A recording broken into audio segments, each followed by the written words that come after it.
Emma Carter had learned how to live with silence. 3 years had passed since her husband Daniel died. Yet every corner of her small suburban home still felt shaped by his absence. The mornings were predictable, coffee by the window, watching neighbors rush to work, while she stayed behind in a world that moved slower than everyone else's. The afternoons belonged to her garden, where she trimmed roses and spoke softly to plants as if they could hear her thoughts. Evenings were the hardest.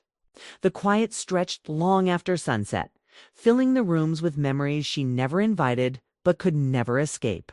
Life was calm, safe, and lonely.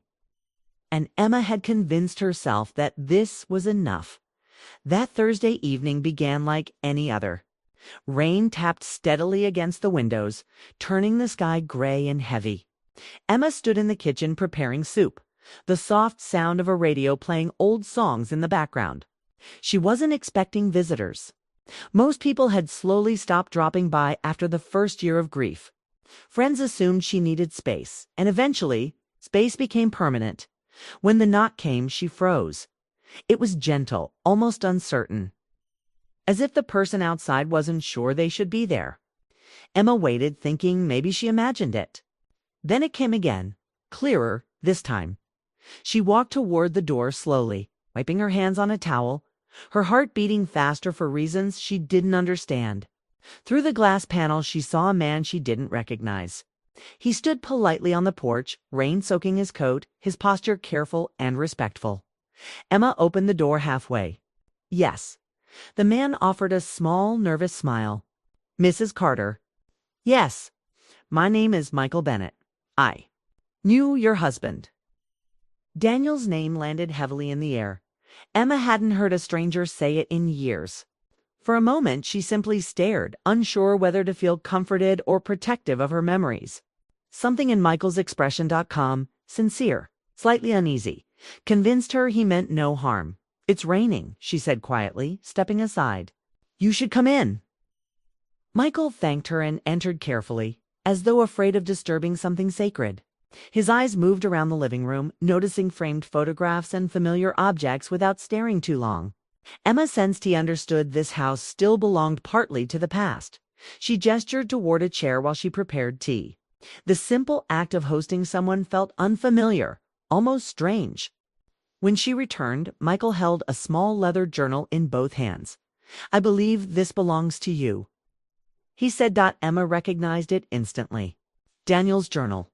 The brown leather cover was worn at the edges, exactly as she remembered. During the last year of his life, Daniel carried it everywhere, writing late at night or during quiet mornings. After his death, Emma searched for it, but never found it. I thought it was gone forever, she whispered, taking it gently. Michael nodded. He left it at our office years ago. The company closed and some belongings were placed in storage. I recently helped sort through old files and found it. Emma ran her fingers across the cover, memories rushing back. Daniel sitting at the table writing. Daniel smiling when she teased him about keeping secrets in notebooks. Daniel promising someday she could read it. Thank you, she said sincerely. You have no idea what this means. Michael hesitated as if deciding whether to say more. Emma noticed tension in his posture. How did you know him? She asked. We worked together in Chicago, he explained. We spent long hours on projects. He talked a lot during late nights at the office. Emma smiled faintly. He always worked too much. Michael gave a soft laugh. Yes, but he cared deeply about everything he did. The conversation felt surprisingly easy. They shared small stories about Daniel, harmless memories that made Emma laugh for the first time in weeks. Hearing news stories about her husband felt like discovering hidden pieces of someone she loved. Yet, Michael seemed distracted, as though holding back something important. Finally, he placed his cup down carefully. There's something else I should tell you, he said. Emma's stomach tightened. What is it? He chose his words slowly. During those years, Daniel went through a difficult time. He often felt lost. He talked about pressure, about not wanting to disappoint anyone. Emma listened quietly. None of this sounded shocking. Marriage had its struggles, and Daniel had always been private about stress. Michael continued gently. He spoke about you with love, always with respect. But sometimes he felt he couldn't share his worries at home because he wanted to protect you. The statement left Emma unsettled. She had believed they shared everything. The idea that Daniel hid emotional struggles felt unfamiliar. I wish he had talked to me, she said softly. Michael nodded. I think he wished that too. The rain slowed outside, leaving the house wrapped in calm silence. Emma realized she didn't want the conversation to end, for the first time in years. Someone spoke about Daniel, not with sympathy, but with understanding. When Michael stood to leave, she felt unexpected disappointment. Thank you again, she said, walking him to the door. He paused. I hope my visit wasn't upsetting. Emma replied honestly. It was nice. He smiled, relieved. If you ever want to hear more stories about him, I'd be happy to visit again. The words surprised her, yet they felt right. I'd like that. After he left, Emma locked the door and returned to the living room, the journal resting heavily in her hands. The house felt different now, less frozen in time, as if the past had quietly stepped back inside. She sat on the couch and opened the journal. The first pages were ordinary. Work notes, daily thoughts, reminders about groceries and meetings. She smiled at Daniel's familiar handwriting. But as she turned more pages, the tone shifted. The writing became deeper, more emotional. Daniel described exhaustion, uncertainty, and a growing feeling of loneliness he struggled to explain. He wrote about wanting to be strong for Emma while secretly feeling lost himself. Emma frowned, her chest tightening. She had never noticed this side of him. One sentence made her stop completely. I made a mistake by searching for understanding outside instead of speaking honestly at home. Emma closed the journal immediately. Her heart racing, she didn't yet understand what he meant. But the words carried weight. Questions filled her mind, questions she never imagined asking about her marriage. Had Daniel been unhappy? Had she missed signs? The quiet house suddenly felt unfamiliar. Outside, streetlights flickered on as evening deepened. Emma sat motionless, realizing grief had protected her from certain truths. Loving memories were simple, but real relationships were complicated.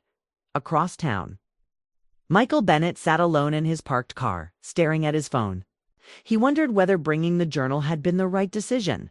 He respected Daniel's memory, yet he believed Emma deserved honesty, even if it brought discomfort. He thought about her expression, strong yet fragile, kind yet guarded. There was loneliness in her eyes he recognized because he carried the same loneliness himself. Back inside her home, Emma placed the journal on the table but couldn't walk away from it. The past she believed she understood was slowly changing shape. The knock on her door had done more than return a lost belonging. It had reopened emotions she had carefully sealed away, and as she stared at the journal, Emma sensed that the story of her marriage, and perhaps her future, was far from finished. Emma Carter's house had always been quiet, but lately the silence felt heavier than usual. Since her husband Daniel had passed away 3 years ago, she had fallen into a rhythm of solitude. Mornings were predictable coffee by the kitchen window, staring at the rain-slicked streets outside, watching people hurry past as she stayed behind, lost in memories. Afternoons were spent tending her small garden, talking to roses and tulips as if they could understand her thoughts, trimming branches and pulling weeds with the precision of someone trying to control the little things left in her life. Evenings were the hardest. The quiet stretched across the rooms, echoing in ways that made her heart ache. She read books but often couldn't finish them because thoughts of Daniel kept crowding her mind. Life was orderly, safe, and painfully lonely. She had convinced herself that this quiet life, filled with routines and memories, was enough. That Thursday, rain tapped against the windows steadily, a soft, constant rhythm that matched the emptiness she felt inside. Emma was in the kitchen, chopping vegetables for dinner, humming softly to the radio, when she heard a knock. Soft, tentative, almost uncertain. She froze, her knife hovering over the cutting board. Visitors were rare these days. Friends had stopped calling, neighbors had stopped stopping by, and most people had assumed she wanted to be alone. She waited, thinking maybe she imagined it. Then it came again, slightly louder. A deliberate knock, polite but insistent. Emma wiped her hands on a towel and walked toward the door slowly, her heart beating faster than usual. Through the glass panel, she saw a man she did not recognize. He was tall, wearing a dark coat dampened by the rain. His posture was careful, respectful, and slightly hesitant, like someone entering a place that wasn't theirs. She opened the door halfway, her voice steady despite the sudden flutter in her chest. "Yes, Mrs. Carter?" he asked, his voice gentle. "Yes. My name is Michael Bennett," he said. I knew your husband." Daniel's name hit her like a weight she hadn't felt in years. Hearing it from a stranger was jarring. For so long, the world had stopped mentioning him. Friends avoided the topic, fearing they might upset her. But this man, standing in the rain at her doorstep, spoke his name as if it belonged there, as if it were still alive. Emma hesitated, unsure what to say. Something in Michael's expression told her he meant no harm. He looked polite, cautious, almost nervous. "It's raining," she said quietly, stepping aside. "Come in." Michael thanked her and stepped inside, his shoes silent on the hardwood floor. His eyes wandered briefly, noting the photographs on the wall, the guitar leaning in the corner, the remnants of a life once shared. He did not stare. He did not pry. Emma sensed respect in the way he carried himself. She gestured toward the kitchen table. "Would you like some tea?" He nodded. While she poured it, he placed something small and leather-bound on the table. Emma's breath caught. She recognized it immediately. Daniel's journal. The worn leather cover, the familiar edges. The slightly faded ink. This was the book he had carried everywhere during the last year of his life. She had searched for it after he died, but it was gone. "I thought it was lost," she whispered, reaching for it with trembling hands. Michael gave a small, rueful smile. He left it at the office before he got sick. The company closed and it stayed in storage. "I only found it recently and thought you should have it." Emma ran her fingers over the cover, memories flooding back. Daniel sitting at the table writing, his pen scratching softly against the paper. His smile when she teased him about keeping secrets.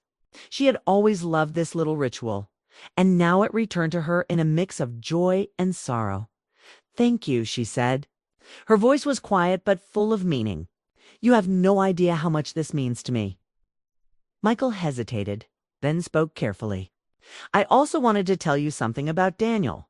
Something I wasn't sure if you needed to hear, but I think honesty matters." Emma felt a prickle of unease. "What is it?" Daniel struggled. Michael began. "During those years, he often felt lost, disconnected. He cared deeply about you, but sometimes he didn't know how to share his fears. He kept a lot inside to protect you." Emma's chest tightened. She thought about the times she had felt him distant, moments when he seemed withdrawn without explanation. The idea that he had hidden his struggles not out of malice but out of love made her ache. Michael continued, his voice soft and measured. He wanted to be strong, to carry everything on his own, but he often felt alone even when he was surrounded by people who loved him. The room was quiet except for the rain, now slowing to a drizzle. Emma listened, feeling a mix of sorrow and relief. Finally, she spoke. "I wish he had told me. I wish I could have helped." Michael nodded. I think he wished the same. For the first time in years, Emma laughed quietly, a small, surprised sound. They spoke about Daniel, about his work in Chicago, the projects he loved, the moments of humor and kindness that had slipped through her memory. Michael spoke not as a stranger, but as someone who had known Daniel deeply, and Emma found herself grateful for his presence. He did not intrude on her grief, but shared a connection she had thought she would never have again. When Michael stood to leave, Emma felt a twinge of disappointment. She had not expected to enjoy someone else's company, yet she realized she did. "Thank you for coming," she said, and "You're welcome to visit again if you like." Akko smiled, a warm, cautious smile. "I'd like that," he said. After he left, Emma closed the door and sat down with the journal in her lap. The house felt different now, less frozen in time. She opened it slowly. The first pages were familiar, notes about groceries, work reminders, sketches, and little observations. She smiled faintly, recognizing Daniel's handwriting, the small doodles he sometimes added in the margins. But as she read further, the tone changed. Daniel wrote about exhaustion, about feelings he had never voiced, about moments of doubt and fear he kept hidden. One entry made her pause. He wrote about seeking understanding outside his home, about emotional mistakes he had made, and about regret. There were no confessions of betrayal or scandal, only a raw, honest look at a heart that had been struggling to cope with grief, stress, and fear of failure. The realization struck Emma deeply. She had never truly known all the burdens he carried. And in a way, that distance had grown quietly between them. The weight of the journal settled in her hands. She closed it, feeling the heaviness in her chest. The past she thought she understood now seemed more complex, more human. The silence that had once comforted her now felt different. A reminder of love, loss, and the things left unsaid. Outside, the rain had stopped and the streetlights flickered on, casting long shadows across the porch. Emma remained seated, the journal closed, thinking about Daniel's life, his struggles, and the subtle truths that had been hidden in plain sight. Michael's visit had opened a door not just to the past, but to questions about herself, her memories, and her future. Somewhere across town, Michael sat in his car, thinking about the encounter. He had delivered the journal, shared truths carefully, and respected her space. Yet he wondered whether he had opened a door that would remain closed or one that might lead to new beginnings. He had seen something in Emma that mirrored his own quiet loneliness, a careful strength shaped by loss. Emma's hands rested on the journal, her mind racing with thoughts she hadn't allowed herself to explore for years. The knock on her door had done more than return a lost belonging. It had reopened feelings and questions she had carefully set aside. She realized that her life, which had felt stagnant and quiet, might be on the verge of change. The journal sat heavy but inviting on her lap. Its pages promised answers she was not yet ready to confront fully, and yet she knew she would. The man who had delivered it had left a trace of connection in her life, reminding her that grief, memory, and even small encounters could bring unexpected clarity and comfort. Emma. Carter's quiet life had shifted in a single evening. What began with a simple knock at the door ended with a sense that her story was far from over. She had glimpsed parts of her husband she never fully understood, and through a stranger's kindness, she found herself reconsidering what it meant to remember, to forgive, and perhaps to live again. The journal remained on the table as she stared at the rain-soaked street outside, knowing that tomorrow she would turn another page and begin to uncover more of Daniel's thoughts, and in doing so, begin to rediscover herself. The knock had changed everything, her life. Her grief, her memories, all had shifted in ways she hadn't anticipated. And for the first time in years, Emma felt that the quiet in her house might no longer be a prison, but a space where new stories could begin.